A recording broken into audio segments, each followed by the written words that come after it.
The internet keeps telling you the same thing. Protect your peace. Cut people off. Block them. Walk away. And sometimes, that's exactly the right thing to do. If someone is abusive, manipulative, or repeatedly hurts you, creating distance can be healthy. But something strange has started happening. People aren't only cutting off toxic relationships anymore. They're cutting off difficult conversations, honest feedback, small disagreements, even people who genuinely care about them. Little by little, protecting their peace starts looking a lot like protecting themselves from life. Until one day, they look around and realize they're alone. Psychology suggests something surprising. Real peace isn't built by removing everyone from your life. It's built by learning who deserves your energy, who deserves your time, and how to protect yourself without pushing away the people who matter most.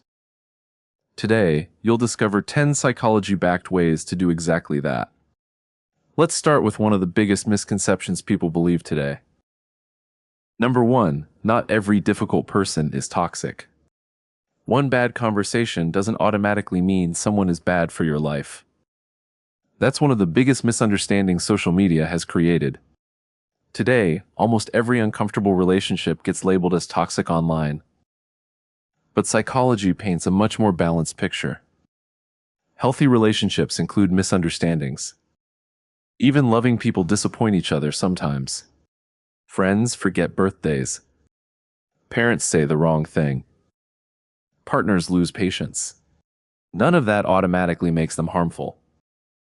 The real question isn't, did this person upset me? The real question is this a consistent pattern or just an occasional mistake? Those are two completely different situations. Someone who repeatedly ignores your boundaries deserves distance.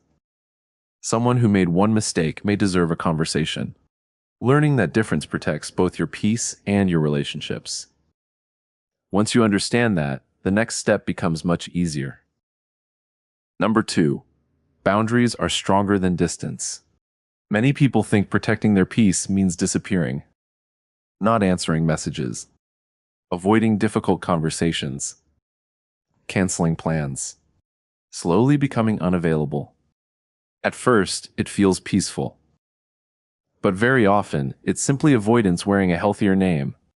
Psychologists describe boundaries very differently. A boundary isn't about controlling other people. It's about deciding what you will and won't allow into your life. You don't have to answer every message immediately. You don't have to stay in every argument. You don't have to explain every personal decision. Those small choices protect your energy without damaging the relationship. Distance creates separation. Boundaries create clarity. And that's a very important difference. But even healthy boundaries can't protect you from one of the biggest causes of emotional exhaustion. Let's look at number 3. Stop carrying everyone else's emotions. Have you ever walked away from a conversation feeling completely exhausted, even though nothing actually happened to you? Maybe someone complained for an hour. Maybe they expected you to solve all their problems. Maybe you spent the entire conversation trying to make someone else feel better. Over time, this becomes emotionally expensive. Psychologists sometimes call this emotional overload. It happens when you slowly become responsible for feelings that were never yours to carry. Caring about people is healthy. Carrying everyone's emotional weight isn't. Sometimes protecting your peace sounds like saying, I want to help, but I don't have the emotional energy right now. That isn't selfish. It's sustainable. The healthier you become, the easier it is to recognize something else. Number 4, not everyone deserves front row access to your life. Think about your favorite concert. The people sitting in the front row aren't random. They earned that seat. Your relationships work the same way.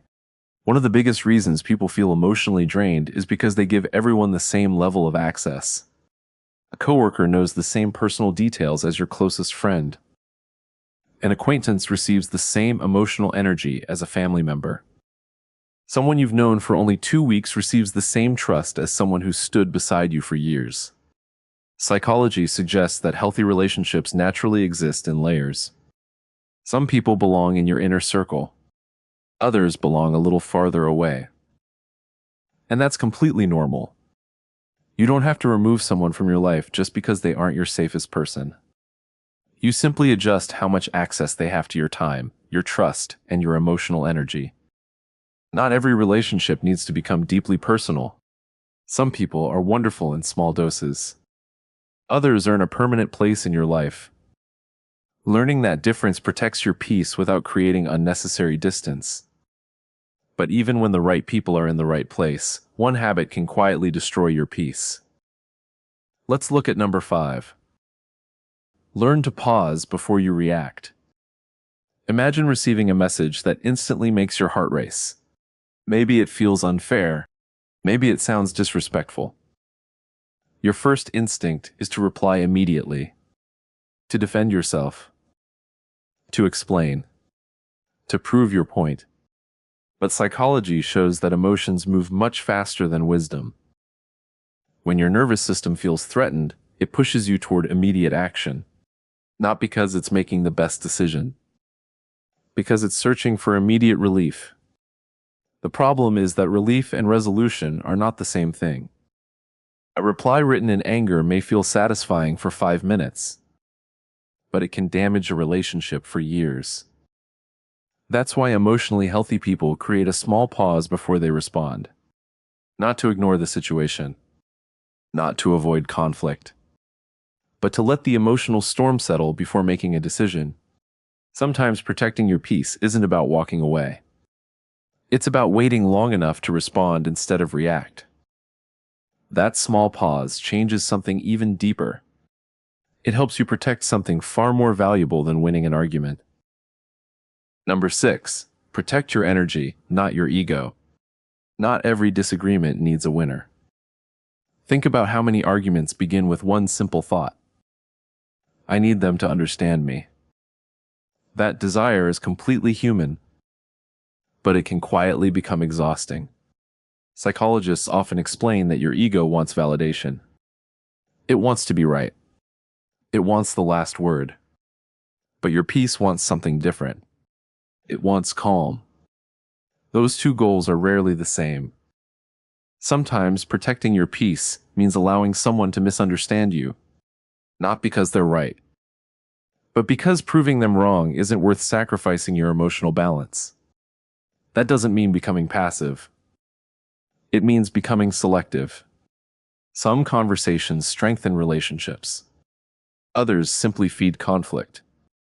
Learning the difference saves an incredible amount of emotional energy. And surprisingly, it often earns you more respect than arguing ever could.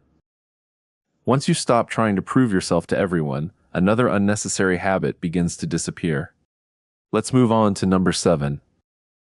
You don't have to explain every boundary.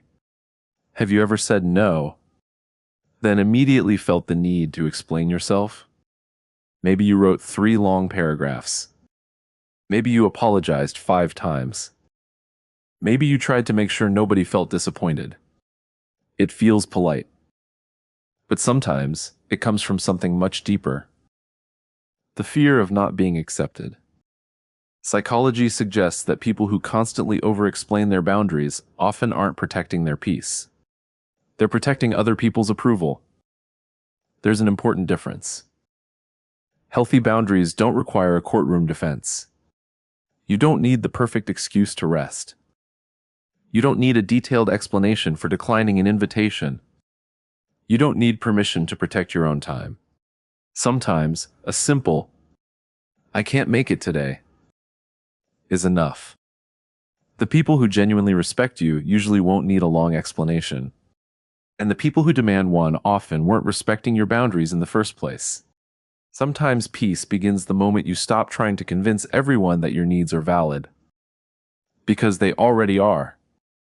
The moment you stop seeking everyone's approval, you begin seeing your relationships differently. Number 8. Some relationships only need a smaller place in your life. Not every relationship has to end. Sometimes, it simply needs to change. One of the biggest mistakes people make is believing there are only two options. Keep someone close, or remove them completely. Real life is rarely that simple. Think about your home. Every room has a purpose. Your kitchen isn't less valuable because it isn't your bedroom. Your office isn't less important because it isn't your living room. Relationships work in a surprisingly similar way. Some people belong in your everyday life. Others are wonderful to see once a month. Some are great travel companions. Some are amazing coworkers. Some are family you'll always love, even if you don't tell them everything anymore. Psychology reminds us that relationships naturally evolve over time. Not every friendship is meant to stay exactly the same forever. Allowing people to move into a different place in your life isn't rejection. It's adjustment. And sometimes, that adjustment protects both the relationship and your peace.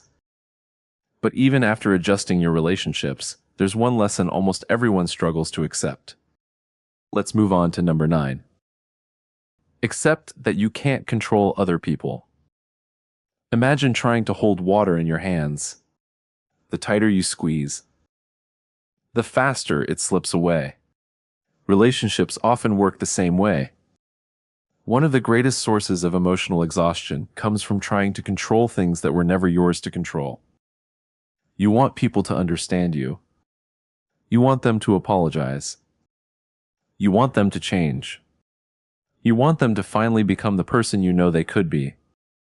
But psychology consistently points to one difficult truth. People only change when they choose to. You can communicate. You can encourage. You can set boundaries. But you cannot force emotional growth. The moment you stop carrying that impossible responsibility, something surprising happens. Your mind becomes lighter. Because you finally stop fighting battles that were never yours to win. Protecting your peace isn't about controlling other people. It's about learning to control your response to them.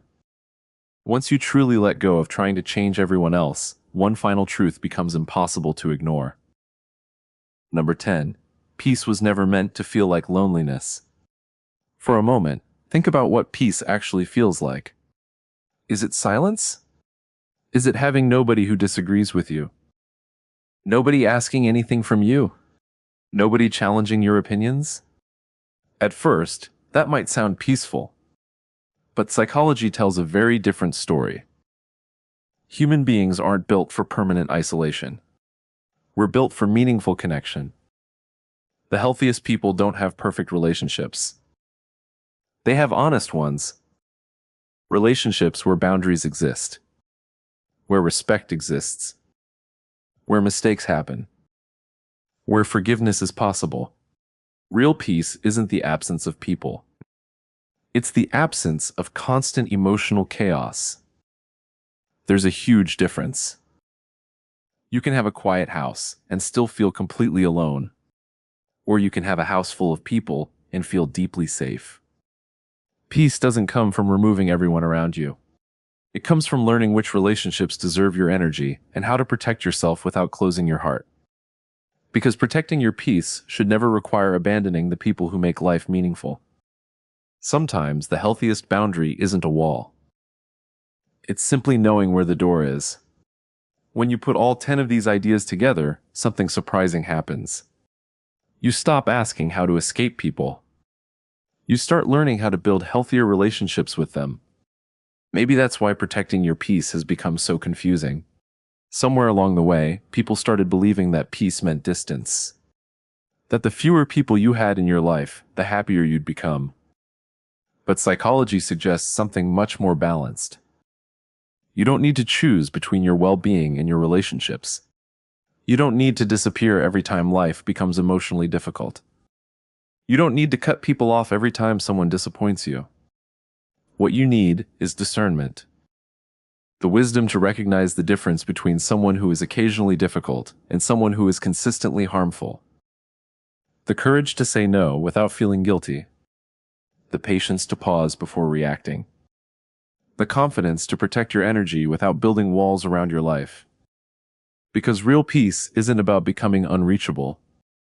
It's about becoming emotionally steady. Emotionally steady people don't push everyone away. They simply become more intentional about who gets access to their time, their attention, and their heart. One day, you may realize that the greatest boundary you ever built wasn't between yourself and other people. It was between yourself and unnecessary emotional chaos. Once you learn that difference, everything begins to change. You stop living in survival mode. You stop confusing solitude with healing. You stop believing that every difficult conversation is a threat. Instead, you begin creating something much healthier. A life where peace and connection can finally exist together. Because in the end, protecting your peace was never about having fewer people in your life. It was about making room for the right ones. The people who respect your boundaries. The people who protect your peace too. Because the healthiest relationships don't ask you to choose between connection and calm. They give you both. And maybe, that's what protecting your peace was supposed to mean all along.